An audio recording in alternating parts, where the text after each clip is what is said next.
দক্ষিণ পশ্চিম মৌসুমী বায়ুর সক্রিয়তার কারণে আগামী 24 ঘন্টায় ঢাকা সহ দেশের 4 বিভাগের কোথাও কোথাও ভারী থেকে অতি ভারী বৃষ্টি হতে পারে বলে জানিয়েছে আবহাওয়া অধিদপ্তর। সেই সঙ্গে পাহাড়ি এলাকায়ও রয়েছে ভূমিধসেরও আশঙ্কা।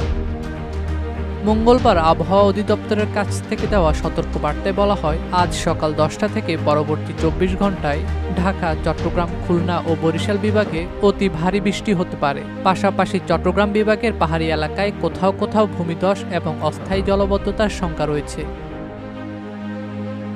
এদিকে সর্বশেষ সারা দেশের জন্য দেওয়া 120 ঘন্টার পূর্বাভাসে বলা হয়েছে, রংপুর ও রাজশাহী বিভাগের কিছু কিছু জায়গায় অস্থায়ীভাবে দমকা হাওয়া সহ হালকা থেকে মাঝারি ধরনের বৃষ্টি বা বজ্রবৃষ্টি হতে পারে।